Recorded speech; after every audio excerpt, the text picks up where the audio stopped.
finally come home just to see that both of my camera batteries are near dead. So I can't make this video as long as I'd like it to be. It's probably a better thing because usually I'll go on very long tangents and end up not even releasing these videos because I take multiple takes and, you know, they last like 10 to 30 minutes and it's just like, that's a lot of trimming that I have to do, a lot of cutting out that I have to do. I end up losing my voice, so I only do like maybe 1 or 2 to 3 takes, and it's just like, I need to get good at this. And to get good at this, we need practice. So we're gonna go ahead and limit ourselves with how much battery that we have in the moment right now. Speaking of batteries though, I should probably buy even more batteries, maybe buy a better charger, because at the moment I just have the charger that came with the camera, which charges a singular battery at a time. That one's charging right now, and I've got like literally 1 out of 3 bars left on this one, so I really don't know how much that is. My camera's telling me I've got a good 2 hour and 24 minutes left to record, but I don't know if that's talking about the SD card or if it's talking about the battery. So we're just gonna stop rambling. What's up, you guys? It's 𝘭𝘰𝘷𝘦 here, back again with another video, and today we're going to be talking about some camera stuff. So as you may have noticed, I actually uploaded a video yesterday where I go over how I deleted my school channel and just uploaded the videos here, made an unlisted playlist on this channel so that it doesn't like crowd subscription boxes, and also just so that it's not like a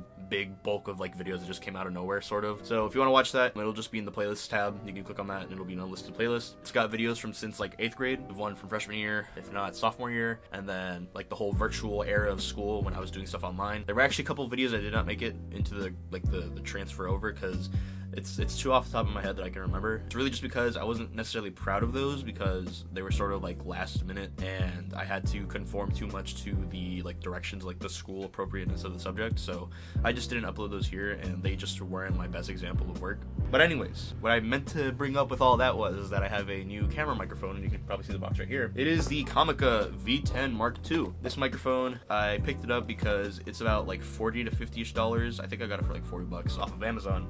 And it's actually the microphone that Nigel Barrows uses, and he's one of those YouTubers I've been watching for like just learning the camera and stuff like that. He shoots on Micro Four Thirds. This camera's Micro Four Thirds, so anything that he pretty much uses in terms of gear and like techniques and just all that stuff, like all that knowledge that he has is applicable to me because I have the same like camera system. This microphone's pretty good.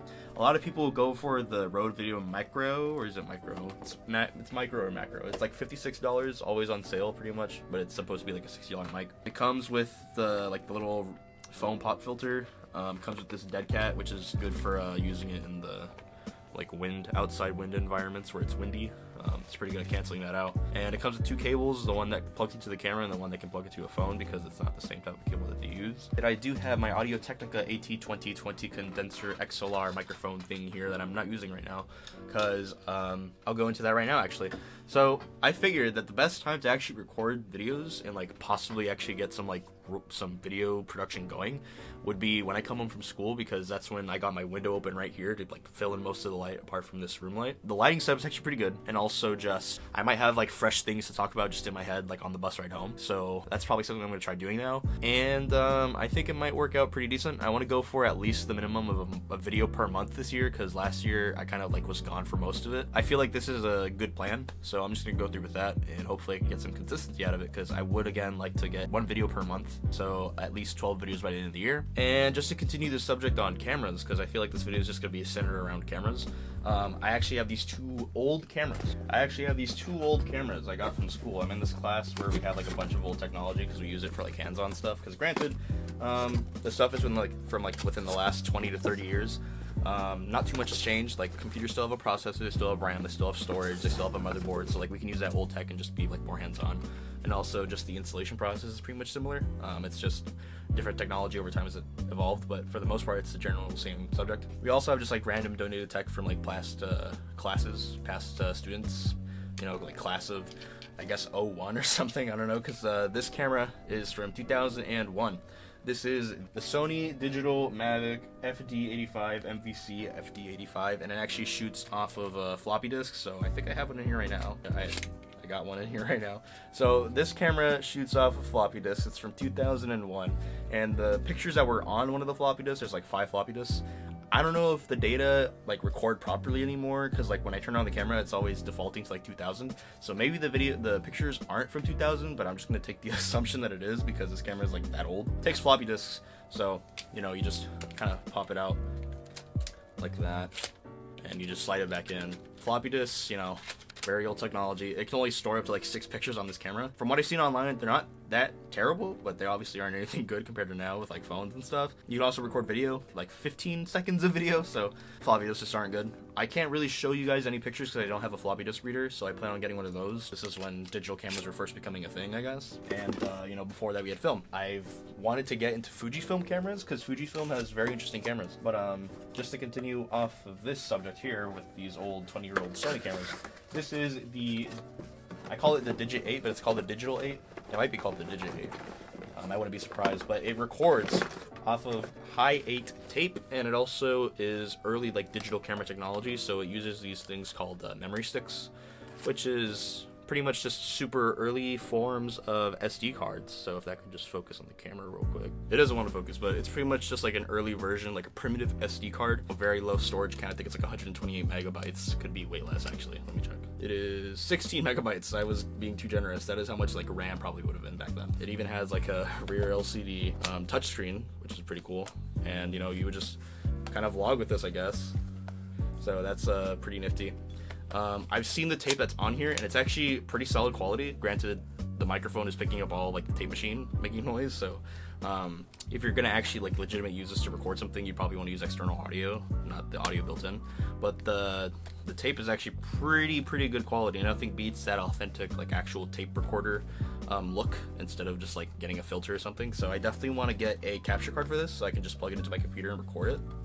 But before I do that, I have to actually get the capture card and then like save what's already on here, because I think this is actually accurate with like when it was recorded. It says the film on this was recorded in like 2004, so I don't want to exactly delete that. Still definitely something I want to look into. I don't think these resell for too much money on eBay and stuff like that, but I don't know, this is just stuff from school, so I can't really keep it. And yeah, I guess I'll just close off this video with just talking about like the Fujifilm stuff, and then call it a day there because I don't have that much time left. So Fujifilm is just sort of like viewed as this really nice like camera brand. Like they have very premium feeling cameras, and I don't know too much yet because I barely like not discovered them, but like just started looking into it because I've heard of them. Like most of their well-renowned cameras, I mean that's really with any camera company, they're gonna be really expensive because they're very like premium, very professional like quality, and just like so much features and stuff. But even just looking at like their lower end stuff, which can sell for like $600-ish new and stuff like that if you just buy the body by itself, no lens, it's still very great stuff. They're like APS-C sensor cameras, so it's a bigger sensor than this, and it can actually like, that's like a whole like camera debate, so just not to go into that. Point is that they're very good cameras, and like the best thing that I love about them, which is why I want one now, is that they have like internal film emulation, so you can like emulate old style of like film stocks from the 20th century rather than just taking like a raw file off of like this camera, for example, or just any other camera really, and like putting it into Lightroom and then putting an emulation that way and like tweaking it and all that stuff. You can actually do it like in body with Fujifilm. So you can take JPEGs that already have like this emulation applied to it, and so the difference between an emulation compared to like a filter is that like a filter is gonna be the same pretty much every single time. So say for example you take a picture off of your phone and like you put it on an Instagram filter, it's gonna look the same every time. Obviously the picture's different, but like the filter itself is the same every time. With an emulation though, it's always going to be unique, so it doesn't have that filter look, but it's still a filter, if that makes sense. But again, Fujifilm, you can do that in camera, so like you can focus more on just taking the shots and getting that film look and not even having to worry too much about it afterwards. You can still always put that JPEG into like Lightroom or Photoshop and like do tweaks to it and stuff, but like if you just want to like point, shoot, you know, focus more on like capturing the moment instead of like all the technical settings they have to put to get the perfect picture or whatever, you don't have to worry about that too much with Fujifilm. And that's just like the whole like design language of like their camera bodies. And again, the film emulation is just something that's very like a nice touch to have if that's what you're into. So I'm into that, so I need to get myself a Fujifilm camera. Next camera I get is probably going to be a Fujifilm camera just because of that reason. I don't regret my purchase of this camera decision though, because it's very like budget friendly.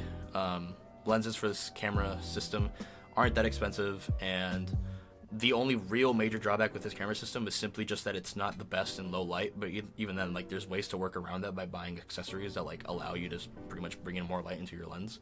So definitely going to keep this. It's very much like a solid hybrid camera that can take both pictures and video, but with Fujifilm I'd probably get a Fujifilm camera just to take pictures, like street photography, just like when it would be my go-to camera to like take out with me, as opposed to this one like I have to like pretty much know that I'm going to shoot that day. Like I don't want to bring it out with me just because, but I'm still definitely going to keep this camera around and just build it out even more. Like I got this microphone, I need to get like a better lens for low light because I have this window open not because it's good lighting, but also because I need more lighting to go into the sensor, because if I have it closed, like, it's gonna be a little bit grainy and stuff like that.